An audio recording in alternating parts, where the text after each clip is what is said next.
Good morning, guys. It is a freezing cold, early Thursday morning, the 9th today. It's 5:35. We're just letting the truck warm up. As you can see, it's very, very dark outside. I just got the truck light on so you guys can see me. So we're up early because we got to go do cardio and then train. Whether or not you guys know, but during the week, I typically train in the mornings around like 7 because I don't have to be to work till 9:30, so that gives me plenty of time to train and get to work on plenty of time. But now that we're doing some morning fasting cardio sessions, I'm trying to strategically place them like through the week, avoiding legs when I can and that kind of stuff. So Thursdays happens to go like this. We get up, ideally at the gym for around 6, hit 30 minutes of cardio, eat something, which is something I'll talk about in a little bit later, rest, and then train at 7. So we're gonna see how this goes. This is a little experiment, and it's switching food around, which again I'll talk about in a little bit when the time comes. But we're gonna head to the gym now and get some cardio done and get warm because this is freezing out.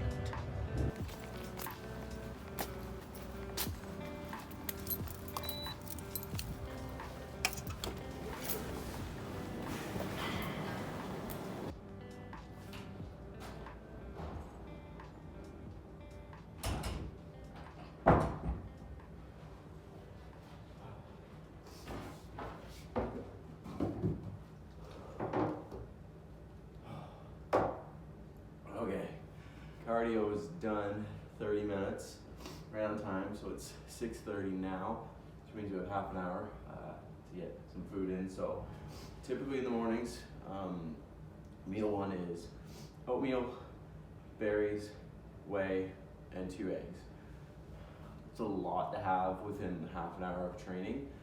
It's gonna be pretty heavy in my stomach, so what we're doing is we're gonna kind of split it in half.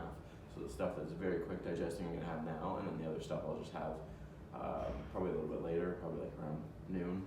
So first meal is just gonna be scoop away with water, and then the half a cup of berries. So, which, look at this, look at that, packed for the day. There's berries. I don't know, the whey is buried, so that'll be right now, and then I'm actually gonna have my cluster bomb, which I had post-workout, but that is 25 grams of carbs. So I'm gonna have that during my training to kind of help fuel the workout since we're having not much beforehand. So I can't foresee the workout being any worse because like I'm still gonna have carbs, like between the berries and the cluster bomb, that'll be like 35 carb and then 30 protein, so it's not like I'm not eating anything.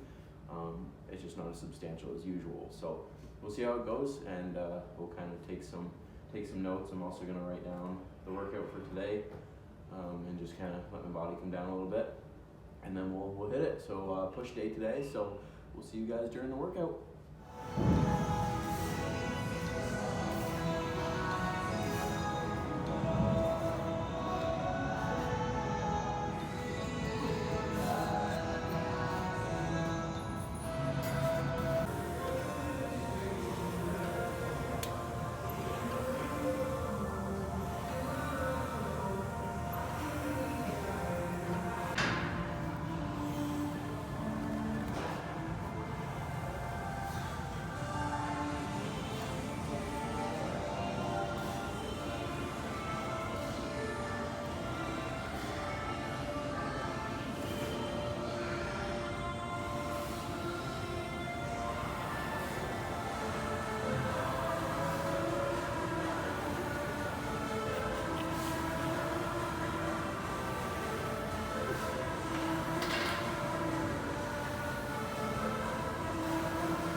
Okay, workout is done. It is 10 to 9, so got a good workout in with one of my clients, Cynthia. She's doing figure in April, and then my client, Chris, who was one of my first clients, really, that got into competing.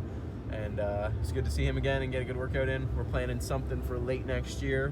No official dates yet, but we're working on it. Did a little posing with them at the end of the workout just for funsies. Now we're gonna head to work and get some post-workout food in.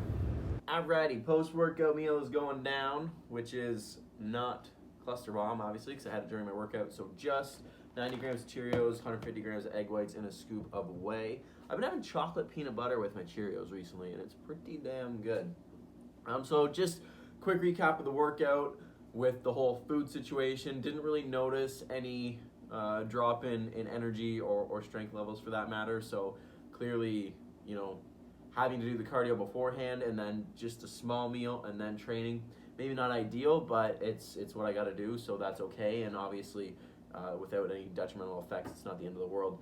I do want to mention last week, right in here on my wrist, I was doing plate-loaded shoulder press, and everything was fine during the workout, during the set, no issues. And then as the day progressed, it got progressively more sore. And then the following day, it was quite tender. So this would have been last Thursday, so we're almost a week later, and it was still a little iffy. So as you guys saw during the workout, we did a lot of flies and only one press with the incline dumbbell and then one press for shoulders. And you know, I didn't want to do too much pressing and cause any more issues to the wrist. So when I did the dumbbells, I felt it a little bit, not, you know, to the extent where I'm like, oh, I definitely made it worse, but it was just there. Same with the shoulder press. Actually, the shoulder press was better. I didn't really feel much at all.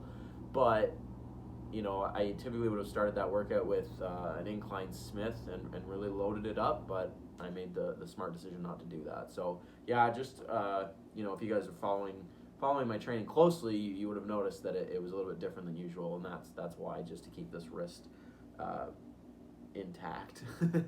But yeah, no issues. Doesn't feel like it's any better or worse. I'm sure it'll be a little tender tomorrow, but it is what it is. So anyways, guys, it's just after 9, so we got to get this meal in, and then I officially start work at 9:30. We're here, we'll get changed, get cleaned up, and then start the day off. So I'll chat to you guys a little bit later when we have another meal. All right, time to eat. One thing I do notice from doing cardio in the mornings, it really like fires up my metabolism for the day. Like, I'm noticeably hungry as the day goes on. Like, it's 11 o'clock now, and I would have had my post-workout meal around 9, and like I'm hungry. 2 hours, and I'm like, okay, I need to eat something. A quick thing I want to mention is one of my friends, I was helping him with his nutrition the other day, and he was like, I need to get more fats in. What do you suggest? Like, I'm not a big fan of avocado, and you know, I just don't really know what I have for fats. And for me, guys, one of the easiest things is coconut oil. I literally put it on my rice. Like, I'll weigh out however much it is. Say it's like 5 or 10 grams. Weigh that out. You can get tubs of it, and you just scoop it out, weigh it out, and then when you heat your food up, it melts right into it, and it tastes amazing. Really big fan of coconut oil. I have it on both my rice meals. So if you're struggling to get good dietary fats in, then coconut oil is an easy hack. And like, you can throw it in, you know, smoothies or whatever. Like, I've never done it, so I don't know if you'd taste it, but like, in with my rice, it's unreal, and I look forward to it. So just a little prep hack. So meal 1, 2, 3 going down, 140 grams of rice, 5 ounces of chicken, 10 grams of coconut oil, and I actually have 70 grams of pineapple I need to grab out of the fridge too. So this is a tasty meal. I'm a big fan, so we're gonna get this in. All right, guys, so I was gonna continue on the day showing you guys my meals and that kind of stuff, and go through, you know, a little bit of meal prep tonight, but honestly, that stuff we can save for another video. I wanted to talk about this being my first real hard week on prep. So tomorrow will be 20 weeks out, start at 26. So we're just over like a month and a half into prep, and up until this week, things were super easy. I really didn't feel like I was, you know, hungry all that much. Energy levels were still fine, and really no cravings to speak of. Everything was really good. This week, though, the hammer was dropped, and I felt it. I felt it pretty hard this week. So we dropped calories, we increased cardio, okay, so we increased expenditure, we decreased caloric intake, which, you know, combination for being hungry and being fatigued, and your energy levels overall taking a hit. And that is something that for people that haven't competed before, maybe they're competing for the first time, maybe even second time, third time, they're still getting used to things. It hits you and it takes you by surprise. Even for myself, this will be show number 9, I think, show number 8 or number 9, and you know, getting into that groove of being used to being tired quite a bit, being used to being hungry, that takes getting used to, and it still takes me by surprise every time, you know, it happens. And it happens at different stages throughout prep. You typically, every time you kind of make a bit of a change, that's when your body is into a bit of a shock, and it takes getting used to it. And I know next week will be easier than this week, but just these initial first 4 or 5 days of the new adjustment, it hurt. It was a lot. It was tiring, and like I mentioned, it was me being hungry more than usual. Even sleep suffered a little bit from that, and that's just the name of the game on prep. Like, these times are gonna come and go, but if you're, you know, committing to getting in this extreme condition, it's gonna take some extreme measures, and it's going to take some suffering, and until you experience it for yourself, it's really hard to understand it. You know, like, we've all been hungry before, we've all been tired before, but you know, when this, and even what I'm at this week is nothing compared to what it will be, but when you're hungry and tired for weeks and weeks and weeks, and you know, you still have to perform in the gym, you still have to do all your cardio, you still have to work, you have to be a functioning human still. That stuff, that takes a lot of mental strength and willpower and determination and desire to see the end result through. So that's just something I thought I'd touch on in this video, because I think, well, I know some people just assume that I get robotic about it, and I don't feel the struggle, and I just do what I have to do, and part of that is true. I do what I have to do. I do everything I need to do, but that doesn't mean I don't have my struggles, and I don't have my, you know, mental battles between, like, you know, wanting to sleep in and shorten my cardio, or, you know, skip a couple sets in the gym, or just have a couple extra carbs. Like, all those things happen to the best of athletes, and the ones who excel are the ones that are able to control that and say no, and understand that their goal isn't conducive to cheating and half-assing it, right? Your goal, you know, if it's to be the best you can be and to achieve a certain status, whether that's winning a show, winning an overall, turning pro, whatever that may be, it takes effort, and it takes a lot of effort, and it takes a lot of self-discipline. So that's just something I want to talk about, guys, to end this video off, this being the first week that I genuinely felt it, the first hard week that prep's brought me so far. So like I said, I know next week will be better, but this is something that you'll feel if you're competing.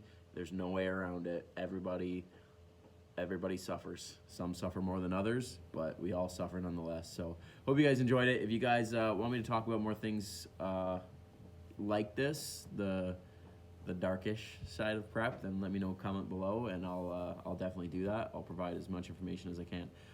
Thanks again for watching, guys. Be sure to like the video, subscribe to the channel if you're new, and I'll see you guys in the next one.